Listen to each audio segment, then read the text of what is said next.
Okay, please let me know whether audio and video are okay or not, as we are facing many issues because of heavy rainfall.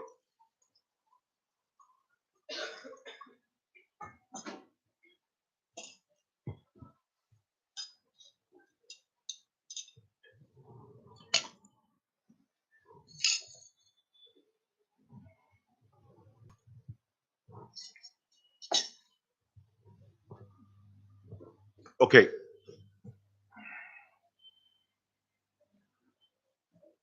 so now this age is the age of artificial intelligence. Okay, of course, no doubt, artificial intelligence will throw challenge to employment opportunities.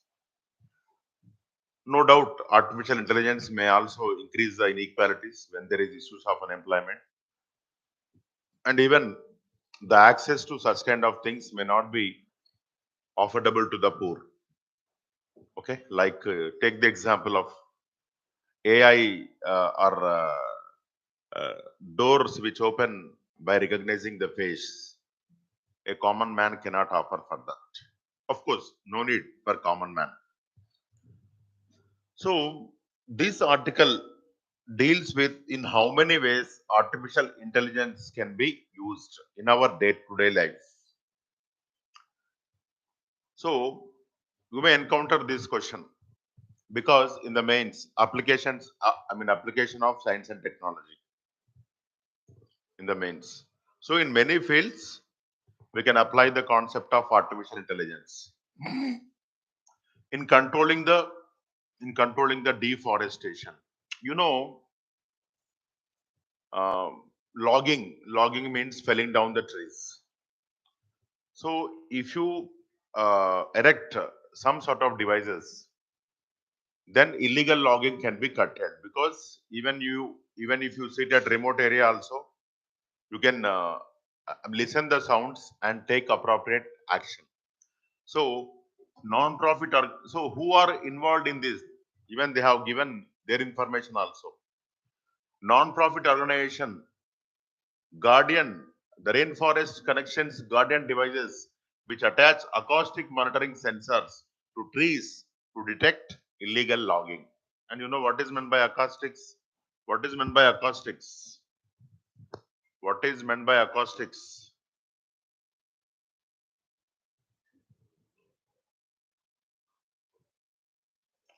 It is study of sound. Optics is study of light. Oncology is study of cancer. Okay? Yes. Now, and even AI can be used to reduce the carbon footprint. Carbon footprints. How the industries can reduce their carbon emissions. See, I will tell you one example. One small example. Even in my old days, sorry, extremely sorry, in my childhood days, we used to cook. Of course, our family members used to cook with the help of firewood. If the firewood is wet, automatically it will release more smoke, more carbon footprints. So this artificial intelligence may segregate that. So the same case with the take the example of iron ore. If iron ore is having any sort of things in it which may cause more, which may cause more pollution, then that items can be segregated by using the AI. See, when you purchase the rice packet, say 25 kg or 50 kg, you can see on that bag sorted rice. Yes, AI is used to pick unwanted things from that bag. AI sortex. So unwanted things like stones are removed. Carbon foot carbon footprint reduction in the industry. Ferrolabs AI-driven optimization software, which reduces the amount of mined ingredients used in steel production. And energy efficiency in building to AI to optimize heating, ventilation, and air conditioning systems in India. See, now modern ACs, they will adjust temperature by itself. There is no need to use the remote sense. So it is using the artificial intelligence. Yeah, on Arups Neuron app, which uses IoT sensors to gather data on building energy and wildlife conservation. Yes, it is common. We are arranging the cameras.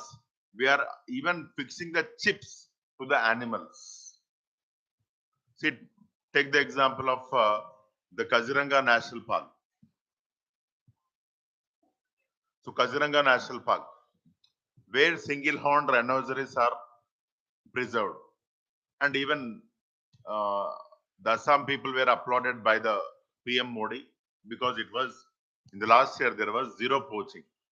So that rhinoceros will be tied with a band. Then you can control the poaching because you can track the movement of any animal. Even they are also tagging the birds also, and even by using this, they are saving the ridley turtle. Ridley turtle. Okay. Yes. Now, of course, you can write anything. Roxel Technologies AI-enabled bracelets for rhinos monitor their movements and alert authorities to potential threats. And smart agriculture. So nowadays everything is smart. Even drones are used to sprinkle the insecticide. And even artificial intelligence can be used to assess the soil moisture. Based on that, we can take the informed decision with regard to type of crop. If the moisture is very less, we will go for millets. If it is excellent, we will go for other crops.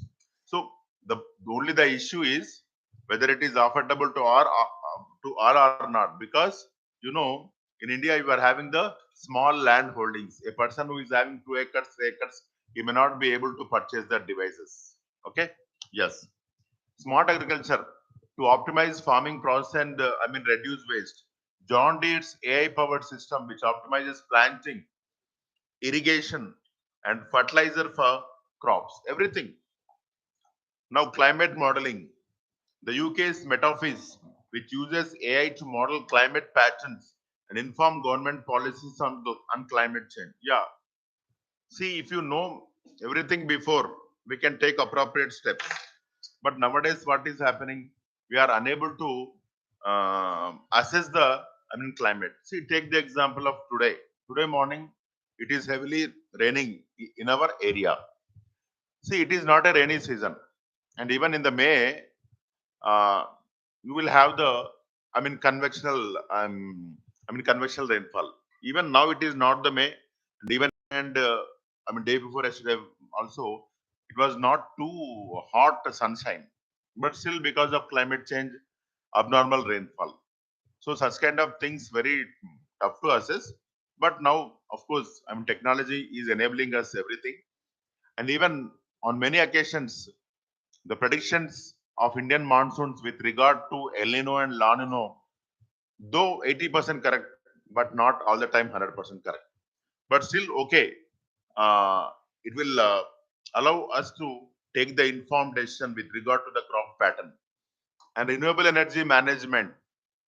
IBM's Watson Energy, which uses AI to optimize the performance of wind and solar energy systems.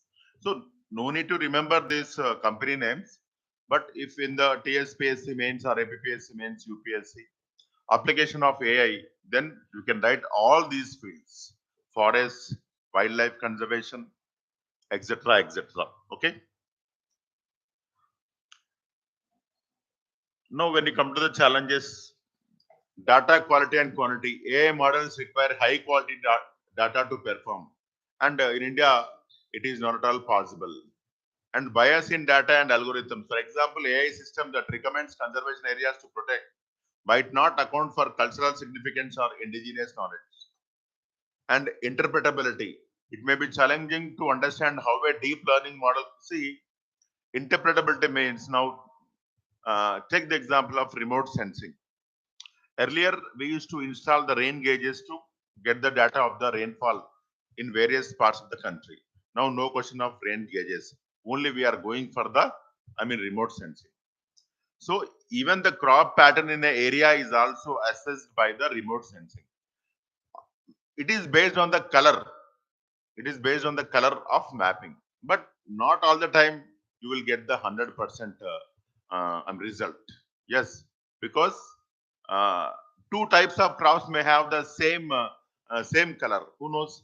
Then you cannot assess in a fair manner. Now, deploying sensor to collect environmental data in remote locations or deploying drones to monitor wildlife may require significant investment. It is true. So deploying all the time drone, it is a costly affair. And yeah, of course, just now I told you, poor farmer, cannot apply this in the agriculture. And ethical consideration. So everywhere, if it is their facial recognition, some people may knock the door of, Supreme Court saying that my face will be taken as a copy and my face will be used in morphing with the other faces. So time and again, you will get such kind of issues, even like Aadhaar case. So Aadhaar case famously called, sorry, which case is famously called as Aadhaar case? I hope audio and video are clear, my dear online students.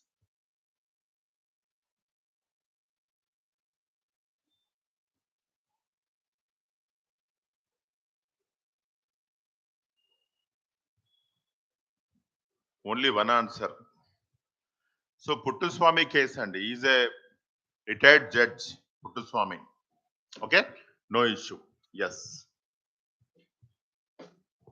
Okay. Now,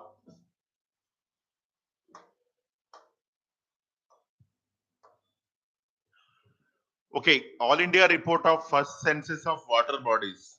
You know, there are many water bodies, starting from lake, pond, tank, other reservoirs, etc. Now, why? What is the need of the census? The need of the census is to have an idea of state and condition of these water bodies, like encroachment. So actually, encroachment is a grave concern. Especially take the example of Hyderabad. Many water bodies have been subjected to encroachment.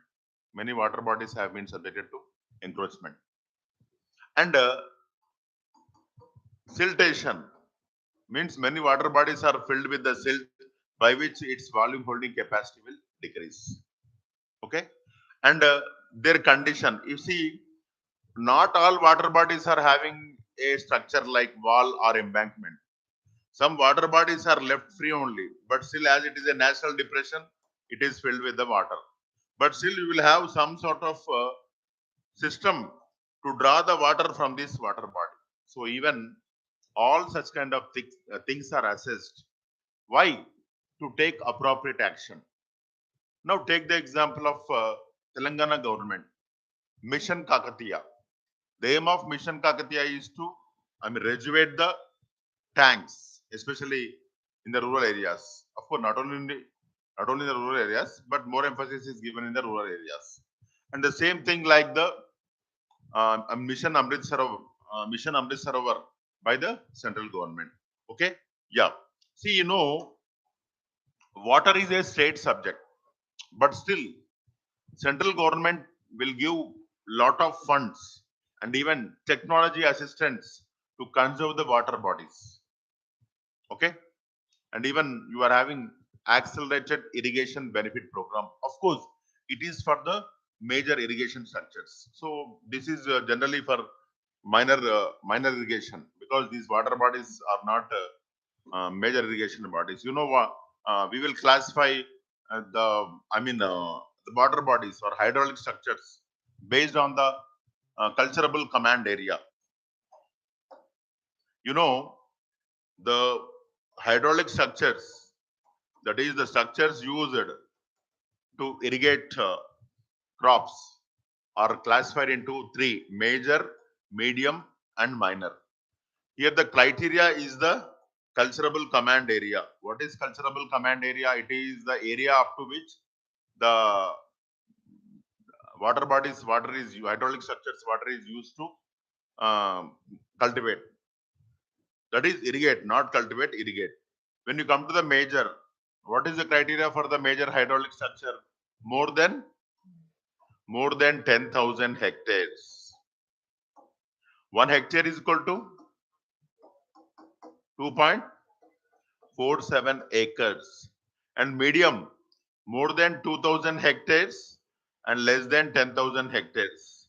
And minor, less than 2,000 hectares. Even the new students should have a command on this. And old people, of course, they know everything.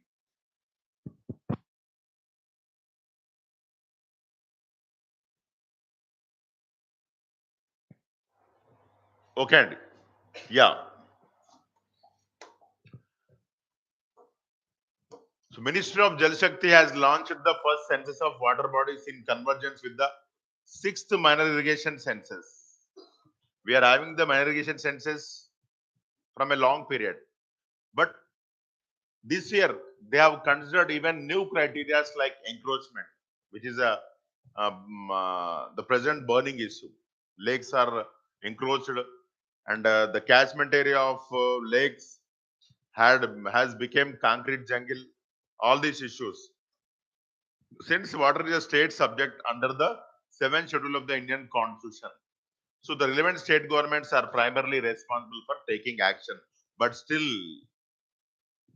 the center is uh, taking steps to rejuvenate the same by extending them the financial support and also technological support.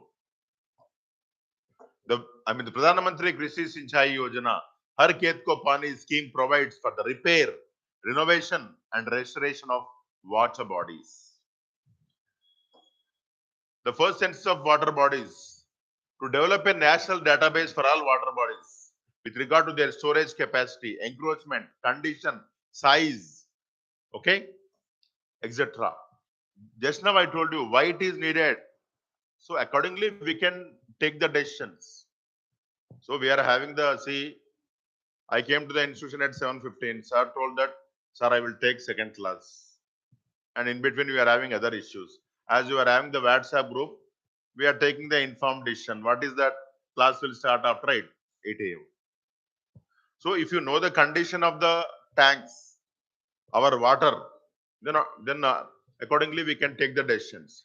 What is the unique about this census? Until the fifth minor irrigation census, water body data was only available at village level. The first water body census included data all types of water bodies in both rural and urban areas, because urban areas tanks or water bodies are facing threat because of the boom in the real estate prices, and also and because of the increase in the land grabbers, the tanks are encroached. For the first time, data on the encroachment of water bodies was also gathered. So where this concept can be used to address the mains. So when you encounter a question with regard to the water conservation, then you can write this census also. The census defines a water body as a natural or man-made. See, take the example of Kotpalli project, very near to Hyderabad. It is a natural depression. Many lakes in India are naturally formed. Nature, like you are having, Kretar Lake in Maharashtra. What is the name of that Kretar Lake in Maharashtra? What is the name of that Kretar Lake in Maharashtra? Yes, yes, yes. Lunar Lake. It is formed naturally. Nobody is responsible for that. So many natural lakes are there, and some water bodies may have some masonry work. Some may not have even any structure, and that water is used for irrigation, industrial, and also for the domestic purpose or drinking water. Um, Take the example of Chennai. Chennai is getting water from a lake. What is the name of the lake? We have discussed now in our routine classes. Chennai. Chennai is getting water supply from a lake.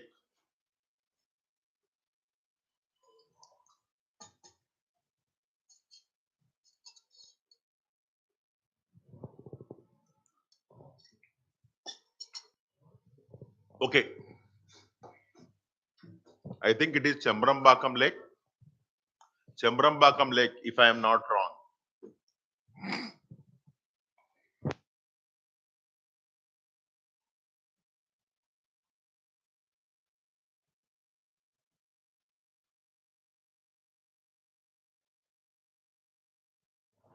Okay, Andy. Now, highlights of the first census. So, lakhs of water bodies have been enumerated. What is the meaning of enumeration? Assessed. Out of which many, of course, this percentage is wrong. Many are in the rural areas, few are in urban areas. West Bengal South 24 Parganas has been ranked as the top district having the highest number of water bodies across the country. Such kind of things you may encounter in the prelims. And you already you people know about the 24 Parganas historically. What is the importance of these 24 Parganas historically, Mr. Rahul?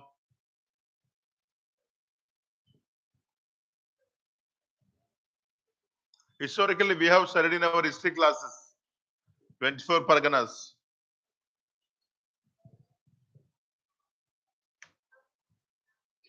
Yes, Swati Garu. Clive's Pargana, Clive's Zagir. We have discussed that Clive's Zagir. So very easy to remember if you connect the subject in this manner. If you know, you will connect. If you don't know how you will connect. Okay. So now, state with most water bodies. First is the West Bengal, followed by Uttar Pradesh and Andhra Pradesh. See, Andhra Pradesh is known for the tanks. Tanks. Okay. Now, state with the least water bodies, Sikkim. Water bodies lost to encroachments, Uttar Pradesh, Tamil Nadu, Andhra Pradesh. Uttar Pradesh has lost nearly 15,000 odd water bodies. And you know, Uttar Pradesh CM is running bulldozers on such kind of encroachments. Okay? Yes.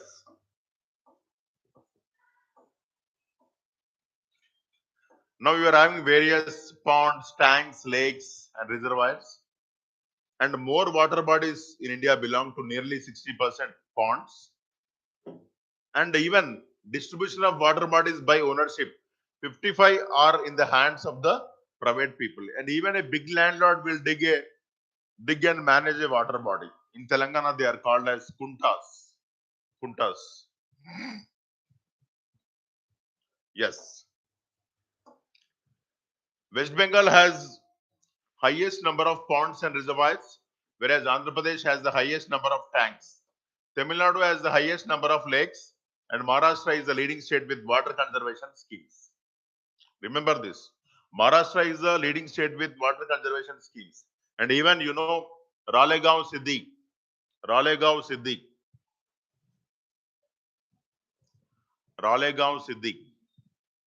Also in Maharashtra, where Anna Hazare started his water conservation technique. Ralegaon Siddhi. Yes, Anna Hazare. And which person is called as Waterman of India? Just for recollection, because there are many new students. Leave old students, they are pioneers in subject. Yes, Swati. Jal Yoda, Rajendra Singh, even he was also awarded the Raman Magsaysay Award, if I am not wrong. Okay? Go through the NCRT books. Yeah, we can find the photo. So you people, nobody is answering, leaving the seniors. Okay.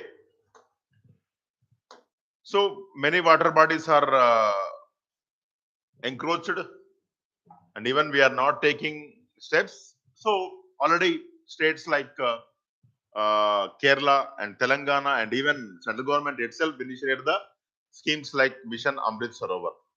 Now, you may encounter a question in the prelims. Which state for the first time in India adopted the water budget? Very easy, Kerala. Just now I told you, if you know the condition of water bodies, their capacities, now the existing volume, then you will take the informed decision. And even they are seeing that haves and have nots, rich and poor, will also get the water without any discrimination. It is very important. No person should be deprived of the essential things. Kerala became the first state to adopt a water budget as a solution to water scarcity during summer months to ensure equitable water distribution. That is very important. It is a tool used to manage water resources by estimating the total amount of water available in a region and how we can use that water in a judicious manner. So just now I told you informed decisions, and we can identify before which area will face the hardship. That is common thing. If you plan everything in a proper manner, then nothing will happen. If on June 11th exam is there and now we are getting calls, can you complete the group 1 prelims? No. For new students, not possible. Only our own students. We are taking RRP, Rapid Revision Program. New students, we are not giving admission because they don't know what is article, they don't know what is amendment, they don't know what is part, they don't know what is schedule, and they don't know what is justability. Yes. Now, other initiatives of Kerala government. See, Kerala is having good number of waterways. It is because of the creeks, and even they will also enjoy many boat festivals. So in recent days, Kerala government has made more areas which are connected by the waterways. It has revived over 15,000 kilometers of waterways in the last 5 years, and local bodies are rejuvenating more ponds. Now, what is New Delhi Declaration, my dear students? What is New Delhi Declaration and what it deals with, my dear beloved students?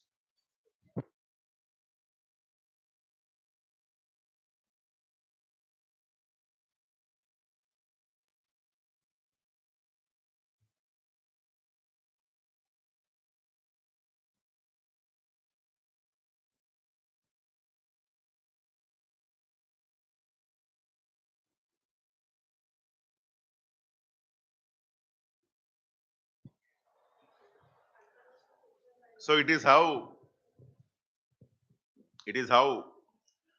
even seniors are studying.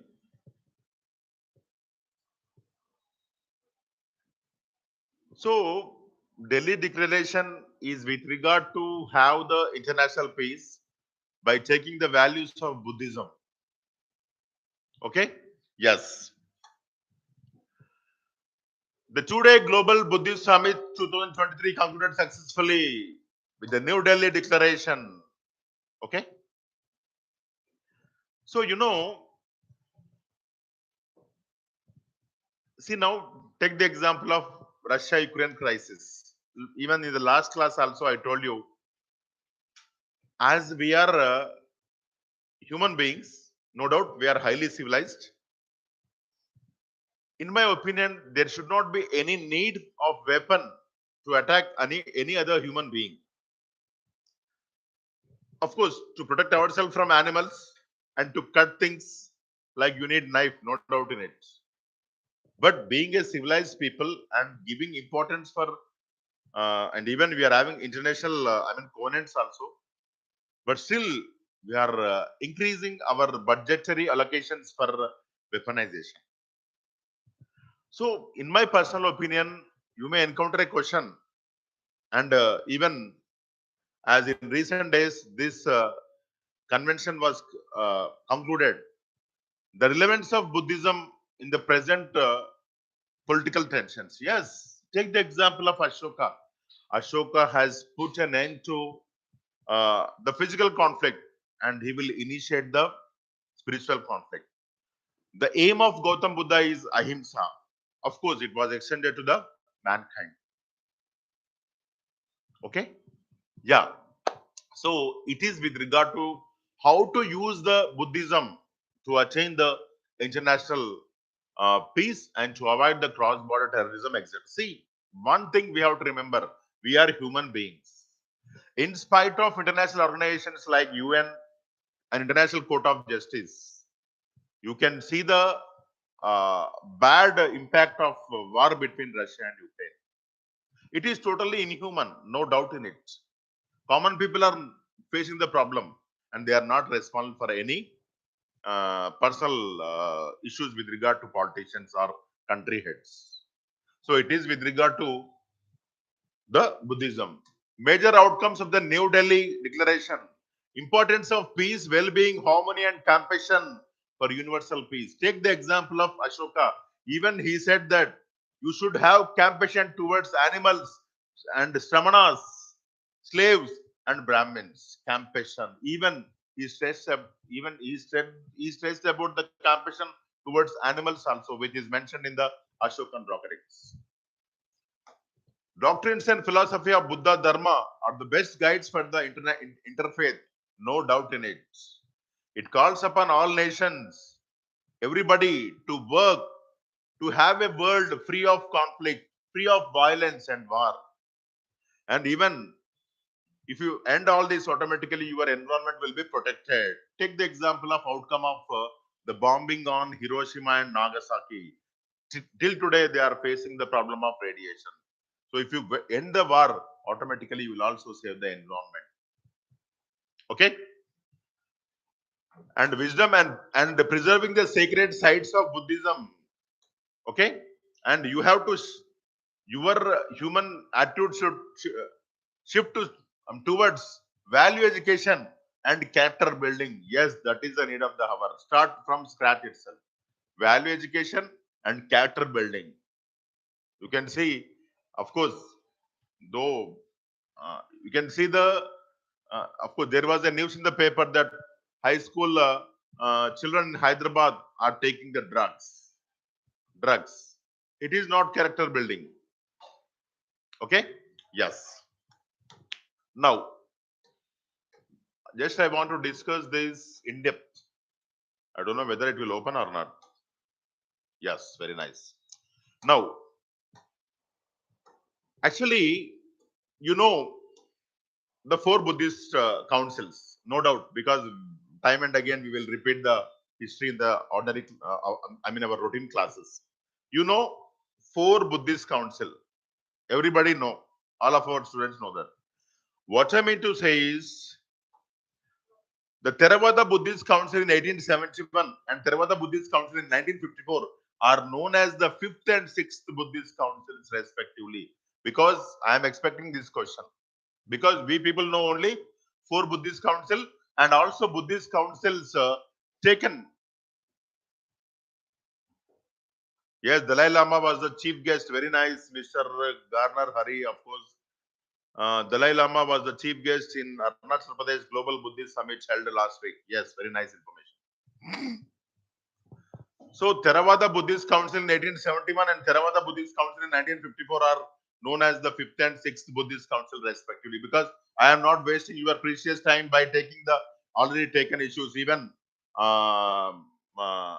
in the last week we have celebrated the Basau Jayanti, but still I am not taking about the Lord Basveshwara, because we already discussed it several times. I don't want to waste your time. Okay, try to remember the Theravada Buddhist Council in 1871 and Theravada Buddhist Council in 1954 are known as the fifth and sixth Buddhist councils respectively. And even I told you, even Harsha also convened Buddhist councils in the name of, what is the name of Harsha's Buddhist councils?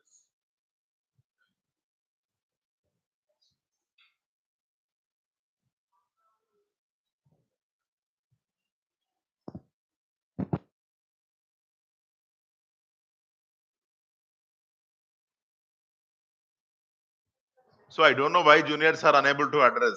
Mahamoksha Parishads convene at an interval of 5 years. Only seniors are answering Mahamoksha Parishads. Don't get confused with the Mahamastakabhishekam. Mahamastakabhishekam is a Jaina ritual. And Mahamastakabhishekam is a Jaina ritual performed to Bahubali statue at Shravanabelagola at an interval of 2 years. 12 years. Extremely sorry, 12 years. Okay. But please add this one. Fifth Buddhist Council and fifth and sixth Buddhist Council respectively. Yes. Now Abhilek Patal. It is a portal. PM praised Abhilek Patel, a portal with over 1 crore pages of historical records of the National Archives.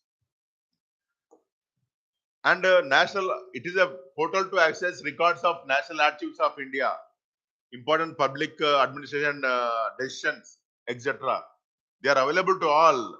The National Archives of India, established in 1891, that is in the British period, headquartered at New Delhi, is a repository of the non-current records of the government of India and holds them in the trust for the use of administrators and scholars. It is having everything, including history. So just they will ask about the Abhilak, Abhi, Abhilek Patal, Abhilek Patal.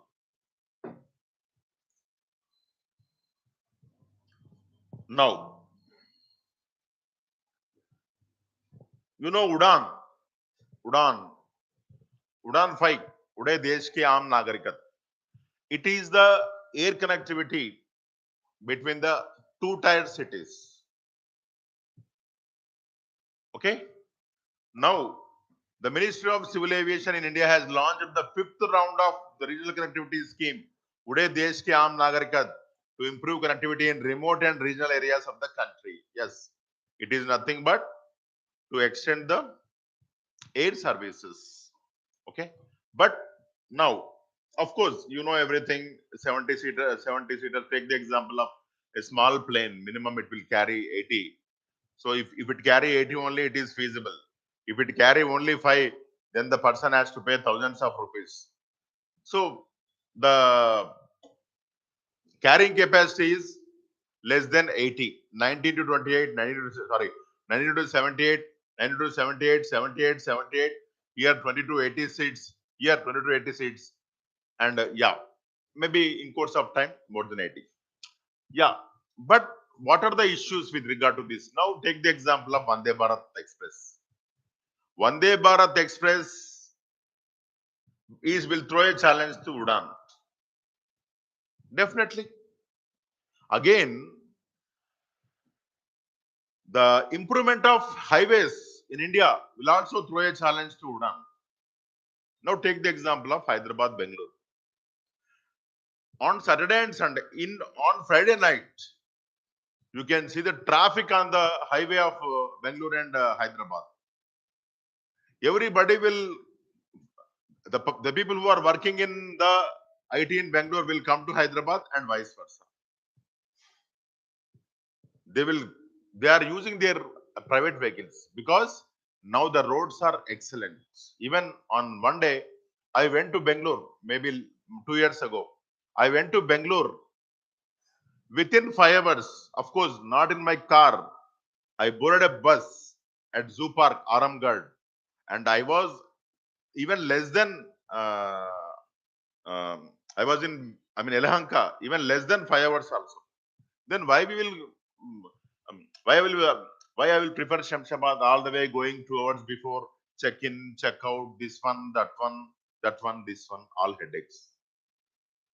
So whenever you are writing the mains, then challenges to the Udan. Now investment costs to construct the airports. Land acquisition has become a tough because of the abnormal increase of prices in the real estate. Okay. Yes. Now the Ministry of Health has proposed 100 food streets, and they are financed by the government. Its aim is to say that the people will not suffer from the foodborne diseases, like you will not come to the class saying that food poisoning. You will eat somewhere else, automatically it will have adverse effects. The Ministry of Health has proposed the operationalization of 100 food streets across 100 districts in the country to promote safe and hygienic food practices. Okay. Now, see, even we people will consume things on the roadside. Of course, that person may be using all quality goods, but he cannot control the flies which will come and taste the food before our children go to that hotel in break. Who knows? So we have to take safety measures. It is the idea behind this program to promote safe and healthy food practices and reduce foodborne illness and improve oral health condition. Implementing authority, Ministry of Health and Family Welfare, in collaboration with the Ministry of Housing. Financial assistance 1 crore per food street per district provided to states and union territories. 1 crore. So, National Health Mission launched in 2013, subsuming National Rural Health Mission. Try to remember. Now, what is Prayag platform? Prayag platform.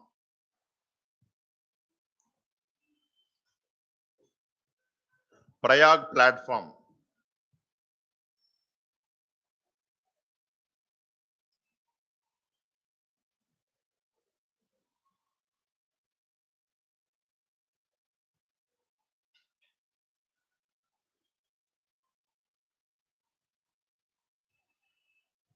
You have to remember, whenever you will get Prayag, first you have to give importance for Ganga and its tributaries. So nobody are interested in studying the paper, newspaper, even nobody will write our free current affair test. And even very few people are writing our rapid revision program exams. Huh? Yeah. Prayag platform. Jal Shakti Ministry launched Prayag, a real-time monitoring center for planning and monitoring of project, river water quality, etc. during the 11th meeting of Empowered Task Force of the National Mission for Clean Ganga projects. So just remember, platform for real-time analysis of Yamuna, Ganga and their tributaries. Which is the largest tributary of Ganga? Largest means in the sense of volume of water. Largest tributary of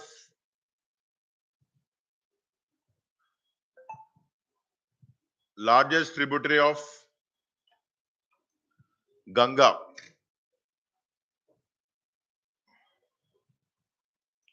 Yes, Bhagavati Garu, it is not Gaggar, it is Gagra.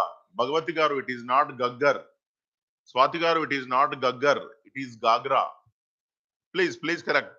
I think in hurry, you are typing it in a faster manner. So you are just typing it in a wrong fashion. Of course, you are sure that it is Gagra. Okay? Yes. Gagra, not Gaggar. Gaggar will not have very less volume of water. Please check it. It is Gagra. Please, Gagra. And longest tributary of Ganga. Longest tributary of Ganga. Longest. Don't get confused with the longest and largest. Yes, longest is Yamuna. Okay. And when you come to India, which is the longest flowing river in India? It should flow in India only. Which is the longest flowing river in India? Longest flowing river in India.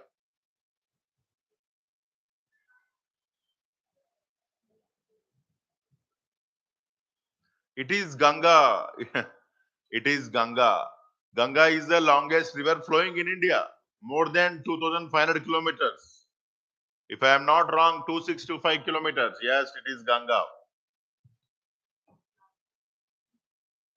And when you come to the largest, it is Brahmaputra. Okay. Now, what is the contribution of River Ganga to the Indian waters? What is the percentage contribution of water by River Ganga to Indian water system, Indian river water system? What is the percentage contribution of Ganga to Indian river water system?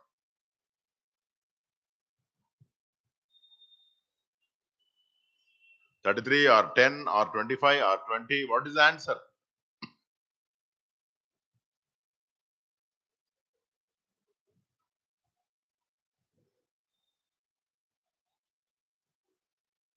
So very few are answering. Not only few, only one. 25% Ganga, 33% Brahmaputra, 10% Godavari. If I am not wrong, 10% Indus. It is 25%, 33% Brahmaputra, 10% Indus, 10% Godavari. Yes, no issue. And yes.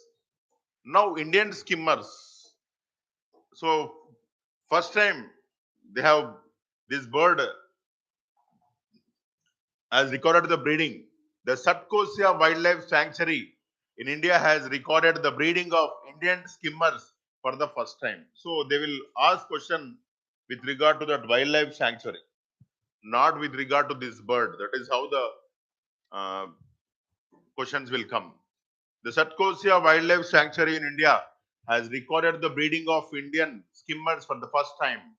About Indian skimmers, Indian skimmer, Indian Caesar's bill, of course, I cannot pronounce this, sorry for that. And native, it is native to India, Bangladesh, Myanmar, Nepal, Pakistan, and Vietnam. It is found in the coastal estuaries, sandy lowland rivers. Of course, it is nothing but wetlands. And its status is endangered. Its status is endangered. And Satkosia Wildlife Sanctuary, at least you remember the place, located in Odisha on the banks of the Mahanadi River. The sanctuary is one of the critical tiger habitats by the National Tiger Conservation Authority. Of course, last month only we have celebrated the uh, Project Tiger 50 years. Okay. And even in the earlier classes, we have discussed.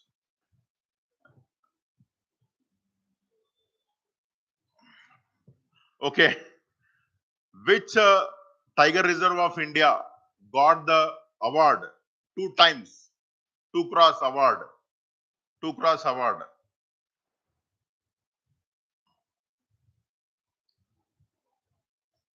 Two cross award. Satyamangalam Tiger Reserve in Tamil Nadu or Kerala? Satyamangalam Tiger Reserve in Tamil Nadu. Yes, you remember. And even you have to remember where Modi participated in celebrations of 50 years Project Tiger, in which uh, park or which park he was present. Modi was present in a, of course, national park. In which national park Modi, celebrated these 50 years? Yes, Bandipur National Park in Karnataka. Karnataka. Yes, Karnataka. Bandipur National Park in Karnataka. So from Namibia, we have imported the tigers, if I am not wrong. Sorry, extremely sorry, cheetah. We have imported cheetah. The cheetahs were, I'm located in which national park? Yes, Kuno in MP. Okay, it seems that 1 or 2 tigers have died. 2 cheetahs, sorry. It is said that 2 cheetahs have died for some or other reasons.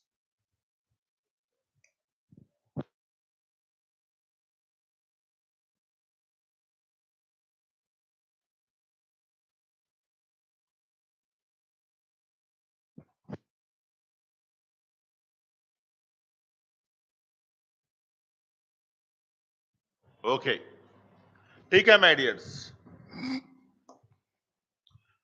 Okay, now, of course, there is a debate, nationwide, with regard to working hours of the people and also number of days in a week.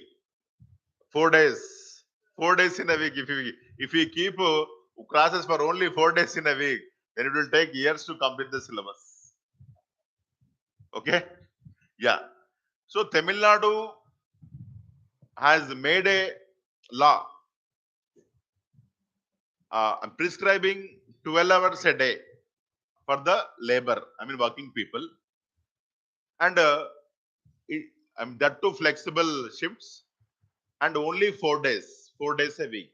Because earlier we used to work for 8 hours, now automatically hours have been increased. But the issue is, if government makes 12 hours a day, the casual labor may face hardship. there is every chance that those people might will those people might have those people will be exploited by the contractors, because earlier they used to work for only 8 hours. Now they may not increase their wages. And even in my opinion, whether a person is capable to involve in 12 hours of any physical work, in my opinion, it is very tough. Okay, based on our contemporary conditions. In Tamil Nadu Assembly, sorry, the Tamil Nadu Assembly has passed the factories, which allows for Factories Act 12, which allows for 12 hours working shift for factory workers who opt for a 4-day working week. And it is tough. Working for 12 hours is tough. Of course, it is my personal opinion. And the issue is, if a person is idle for 3 days, I don't know whether the next day he will be in a condition to come to the work or not, because 3 days of leisure will you push you people into the leisure. See, last Saturday we was holiday for our institution on the eve of Ramzan. Sunday is generally holiday for now. We are giving holidays. Of course, Sunday I took one class, but many people started their vacation starting from Friday only. Friday they absent from class. Saturday they absent from class. Of course, there was no class, and even Monday also they came all the way on Wednesday. So such things may become new normal. Who knows? Yeah, and in my opinion, it may lead to unproductive, because 3 days, if they add one day, then it is a great loss for the work. And of course, we are not the right person to analyze that. Concerned critics argue that 12 hours a day could lead the exploitation of workers. And on which day National Panchayat Raj Day is observed?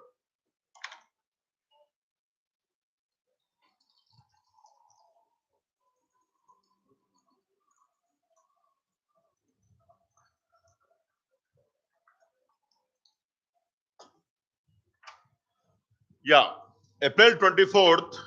April 24th, because because 73rd Amendment came into force from that day, if I am not wrong. And when you come to the history of Panchayat, no need of this thing. From time immemorial, in our history, our kings gave importance for the local self-governing bodies, no doubt in it. And we have discussed about the Uttaramerur inscription in our routine classes. Uttaramerur inscription. Which king gave the Uttaramerur inscription? Which king gave the Uttaramerur inscription?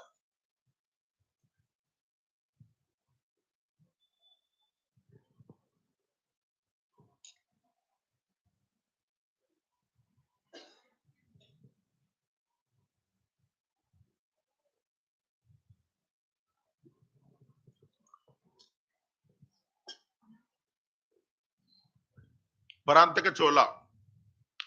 And even in the British period also, you are having the Lord Ripon, who is called as the father of local self-government bodies.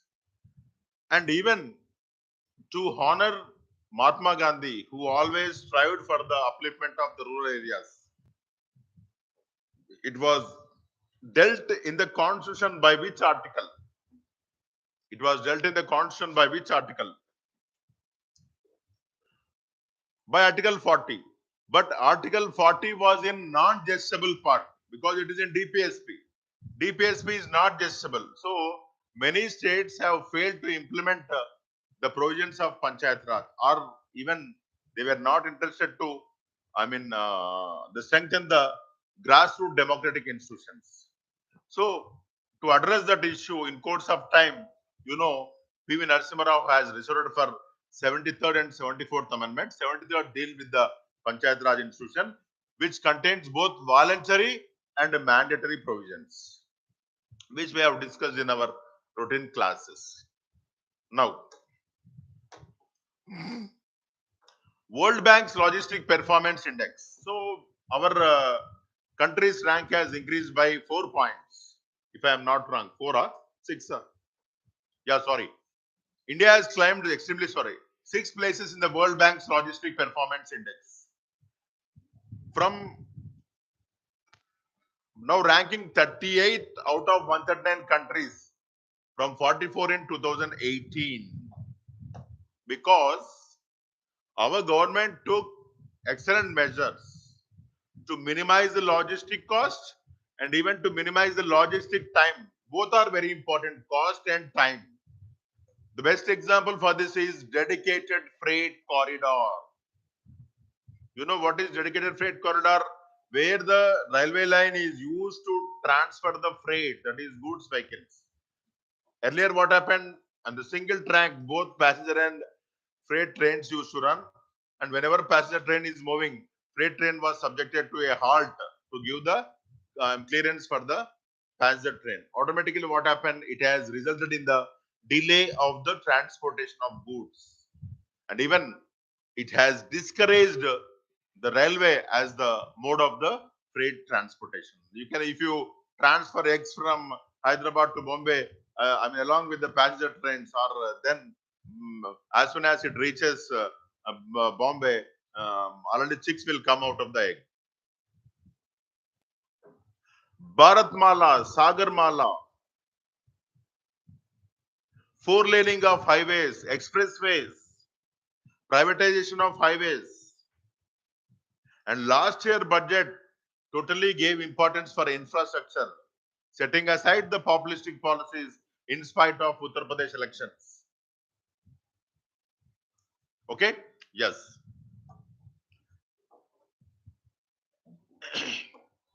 And this rank is given by the World Bank.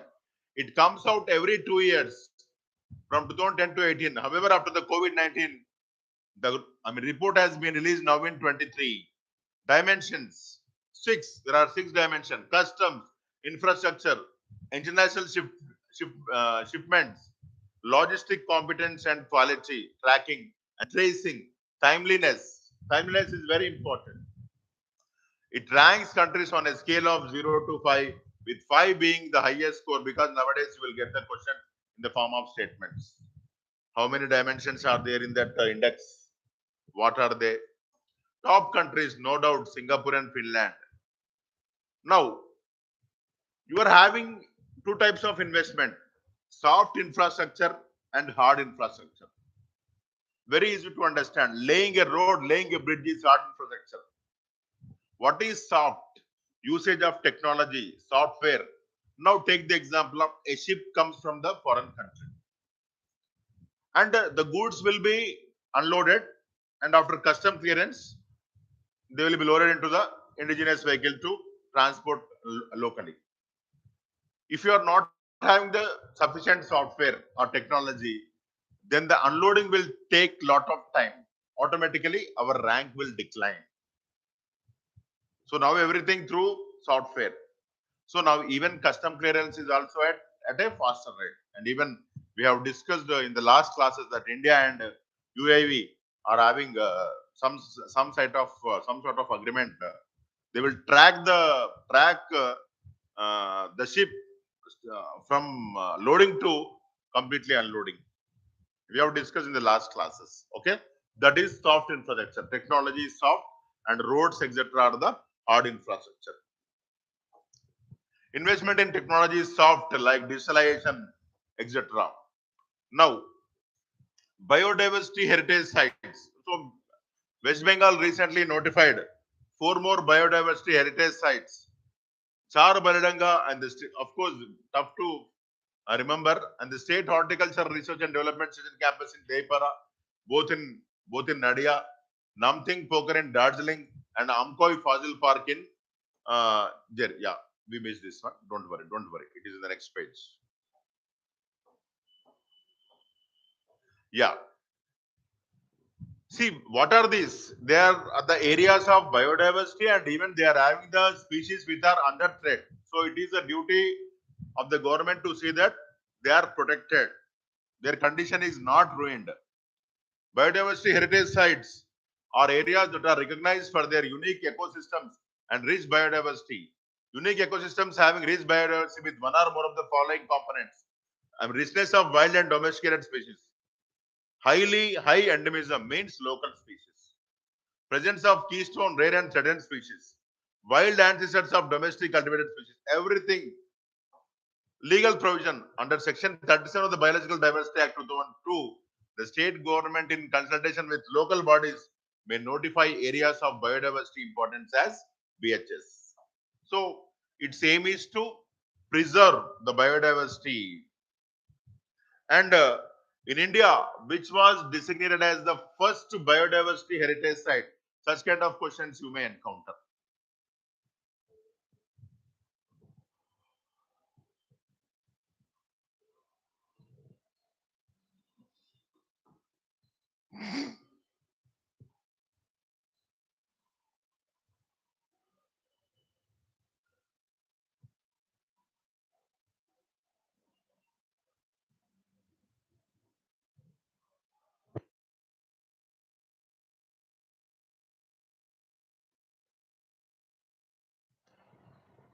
See, Swati garu, Agra Fort is UNESCO site.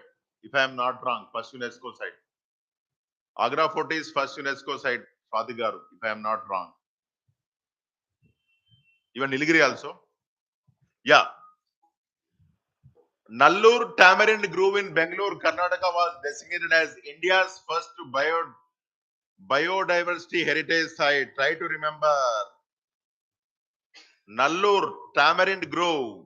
Nallur Tamarind Grove in Bangalore, Karnataka was designated as India's first BHS in 2007. So try to remember this. As of date, today, there are 36 biodiversity heritage sites in India. Latest are Mahendragiri, Odisha, Alitrapatti, Tamil Nadu, etc. Okay. Now, Delhi's Jafar Mahal. What is the history connected with Delhi's Jafar Mahal?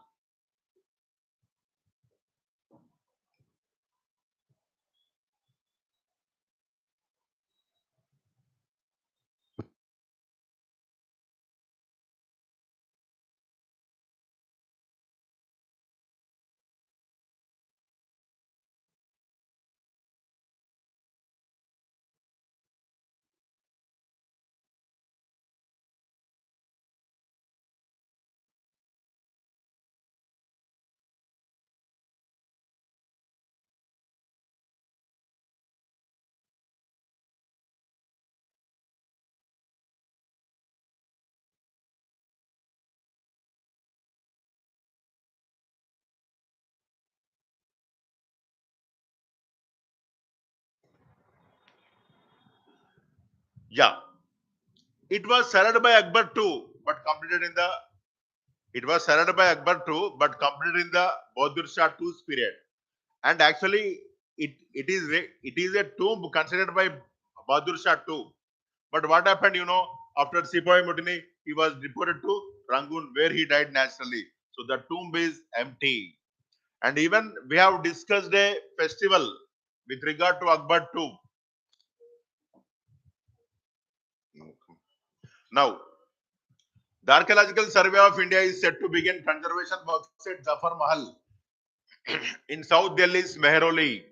And Mehroli will also host Mehroni iron pillar inscription tower, which was given by Chandragupta II, which was once the summer palace of Bahadur Shah Jafar, the last Mughal emperor, Bahadur Shah Jafar. And Jafar is his pen name.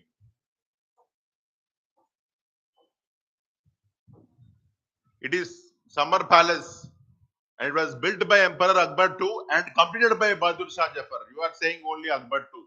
Madam Aparnagar. Okay? Yes.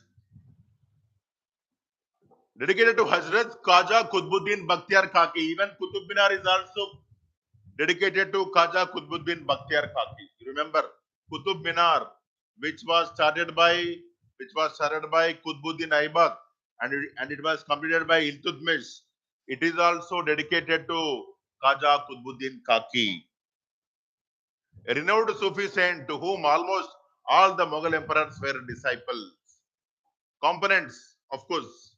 And the Mahal is where Bahadur Shah Jafar, the last Mughal emperor, wished to be buried, but his grave lies empty because after Sipai Mutiny he was deported to Rangoon, along with his wife Jinat Mal, where he died naturally, and his tomb is at Rangoon.